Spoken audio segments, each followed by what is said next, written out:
Hello, everybody. There is never a dull moment when you are a HIMS investor.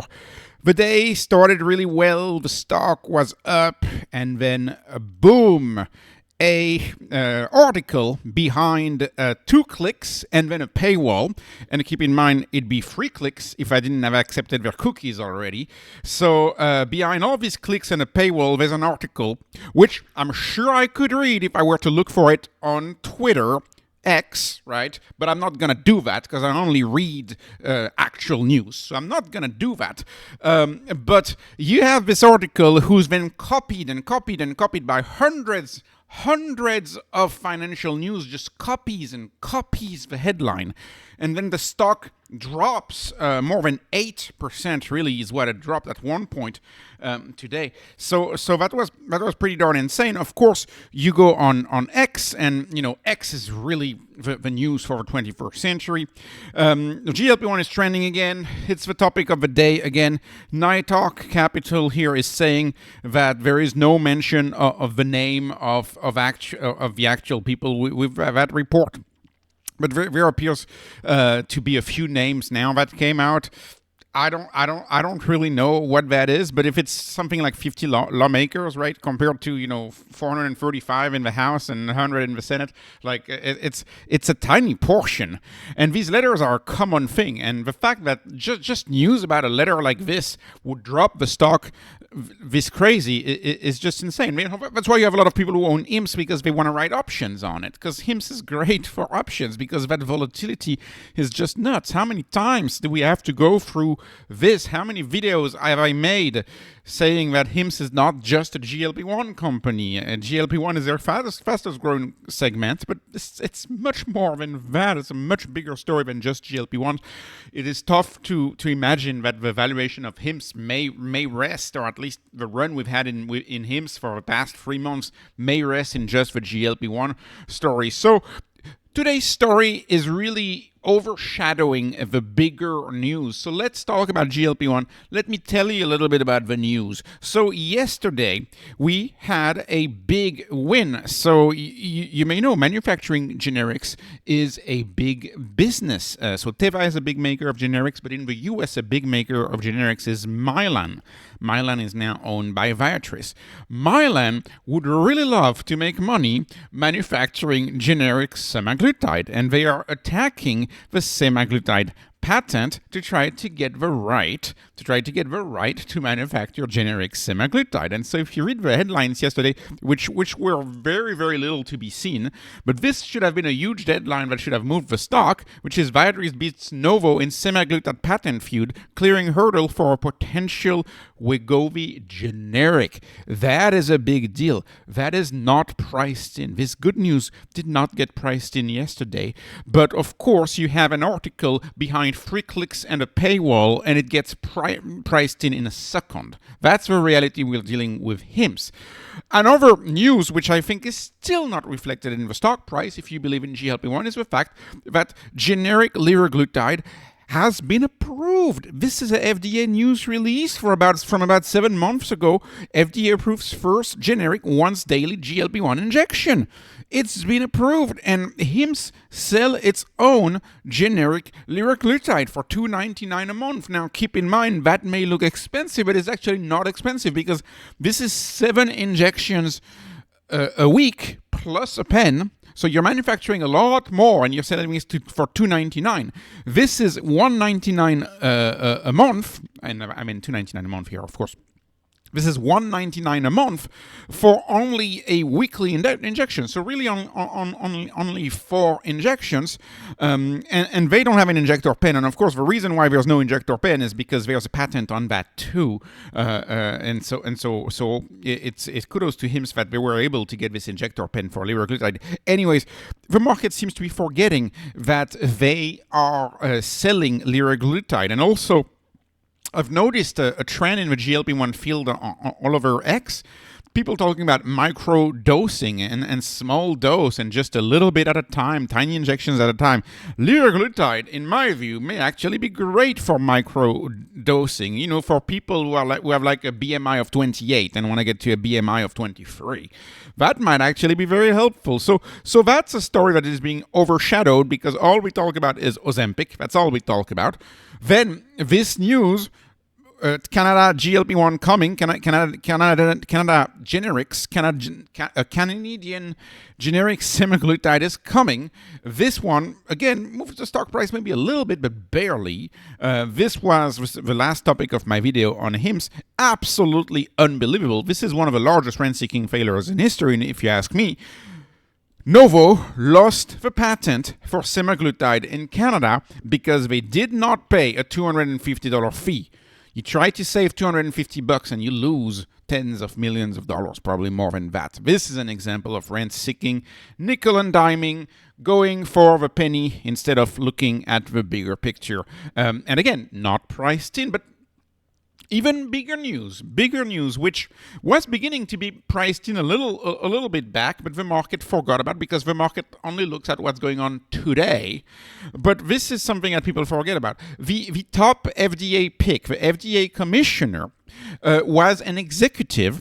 And I think he had to quit now because he's for the FDA now. But he was an executive at Sesame. And Sesame is a maker of compounded GLP-1. And he was the chief medical officer at Sesame. And you can see Sesame, of course, is a much smaller website than HIMSS. But, they still go after, it's very close to HIMSS, right? Oh, urgent care. Urgent care is another thing that HIMSS could get into in the future. I'll get to that at the end of the video. Anyways, this is the point. They sell generic GLP-1s, compounded GLP-1s, and the chief medical officer of Sesame was the FDA Commissioner now. So the FDA Commissioner used to be a quote-unquote seller of compounded GLP-1. So how is that going to impact his opinion as to whether compounding is safe or unsafe? By the way, the letters that are making the price drop. This is not the first time we get these letters. This is an example of one of these early letters from Senator Elizabeth Warren asking Marty Makary, the FDA Commissioner, to recuse himself from a bunch of stuff, including the compounded GLP-1s. So this is not the first time that lawmakers send letters. In fact, they send letters all the time. It's their way to get in the news. I remember, say, Transmedics. You may remember Transmedics. Was it 9 months ago or 10 months ago? There were a bunch of senators and House reps who wanted to be in the news, and so they wrote this very long letter to Transmedics. The stock dropped, and now the stock is, back up 50% or something like that. So sometimes lawmakers, they want to be in the news cycle. They write these letters. Here's the one thing I'll say about this article, and the one aspect that I agree with, there is some legitimacy where the FDA may be concerned. The FDA may be concerned actually about the wild west of GLP-1s, like really, really the end of the curve, right? The really wild west of that is something that I've discussed many, many times on the channel. And this is a recent article from the FDA, is really you have websites selling drugs that are still under development and under FDA testing. For example, retatrutide is right now being assessed. It's a drug candidate, and it's being assessed by the FDA, and I think it's in phase 2 or in phase 3, something like that. And it's one of the next gen GLP-1s that could come out in a few years. But people are already selling it, buying it, and injecting it.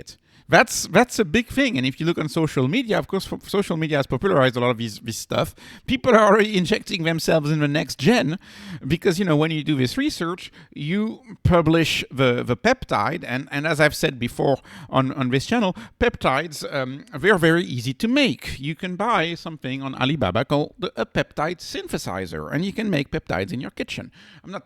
This is a silly thing to say, but you can do that. Look it up, peptide synthesizer. If you have a bachelor's degree in chemistry or a 2-year-old version of an AI, like an old chat GPT, you can probably figure out how to make your own peptides. Unfortunately, for the Ozempic of the world and for the Lilly's of the world, peptides are just not that hard to make. They're just not. They're proteins that are linked to, they're amino acids that are linked together. They're strands of amino acids. So anyways, and it's a real revolution in medicine and science, and the FDA, frankly, needs to step up and start looking at this class of drugs and approving more and more of these class of drugs.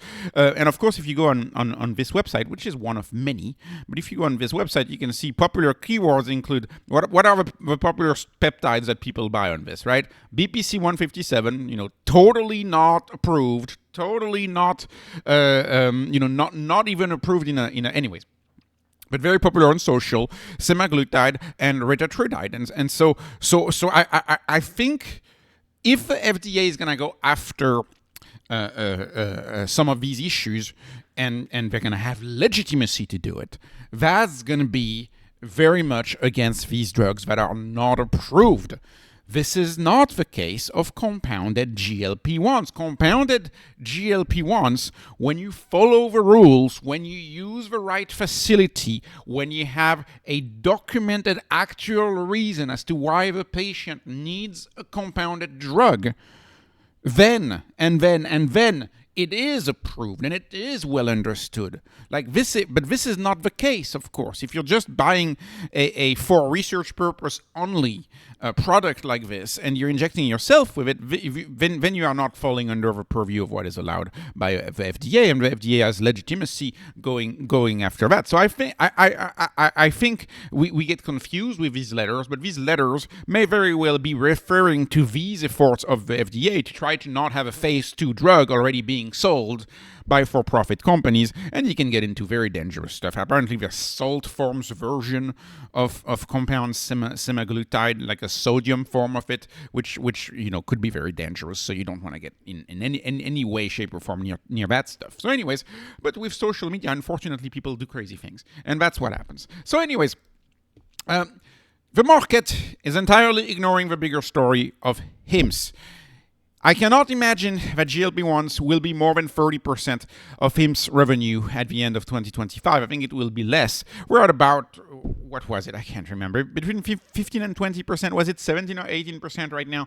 Something like that. The numbers get a little convoluted because you also have the pills, the weight loss pills, like the bupropion, the metformin, which are used as a second use for weight loss. So that's also it also depends whether you look at just GLP-1s or whether you look at the weight loss category.